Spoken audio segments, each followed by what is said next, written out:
పార్థసారథి జిల్లా సమాచార పౌర సంబంధాల శాఖ వారి ఆధ్వర్యంలో కలెక్టర్ గారి ఆదేశాల మేరకు మరి ప్రతి ఒక్కరూ పరిసరాల పరిశుభ్రత పాటించాలనే ఉద్దేశంతో ఈ కార్యక్రమం చేపట్టడం జరిగింది. అలాగే మరి ఈ రానున్న కాలంలో సకాలంలో వర్షాలు పడక అనేక ఇబ్బందులు పడుతూ ఉన్నాం. ఆ వర్షాలు పడతలేవంటే దానికి కారణం మనం చెట్లనన్నీ కూడా నరికివేయడం వల్లనే వన సంపద అంతా కూడా నాశనం అయిపోయి ఈరోజు సకాలంలో వర్షాలు పడలేని పరిస్థితి ఏర్పడుతుంది. కాబట్టి ఇందిరా వనప్రభ అనే ఒక కార్యక్రమం ద్వారా గవర్నమెంట్ చేపట్టింది. ఈ కార్యక్రమం ద్వారా ప్రతి ఒక్కరూ మొక్కలు నాటాలి, ఇంటికి మనిషికి ఒక మొక్క నాటాలి. ఆ మొక్కలను కన్నపిల్లలోలిగా సాదుకొని పెద్ద చేసి వాటిని ఒక చెట్లులాగా తయారు చేసి వృక్షాల్లా కాపాడుకోవాలి. ఆ చెట్లను సంరక్షించుకుంటేనే మనకు నీళ్లు ఉంటాయి, సకాలంలో వర్షాలు పడతాయి, నీళ్లు దొరుకుతాయి. వ్యవసాయ రైతులకు పాడి పంటలకు మరి వర్షాలే చాలా అవసరం. కాబట్టి ప్రతి ఒక్కరూ ఈ చెట్టును సంరక్షించుకోవాలనే అంశం పైన చెట్టు పైన ఒక చక్కనైనటువంటి పాట ఆనందన్న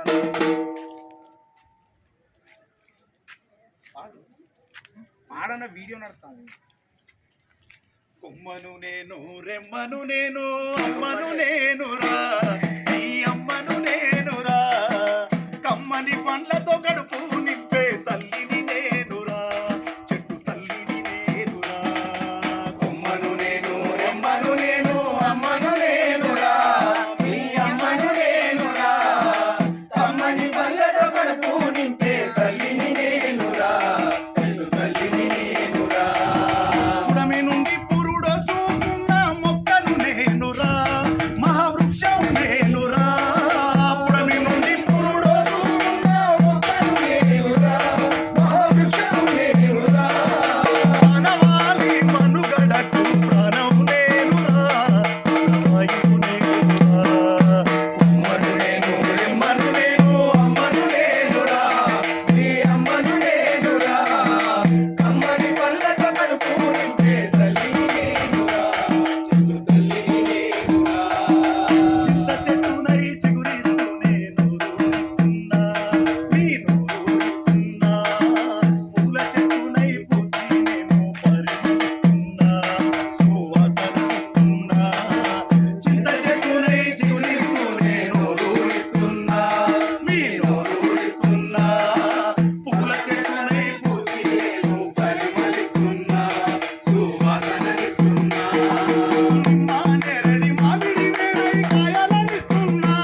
కట్ అవుతుంది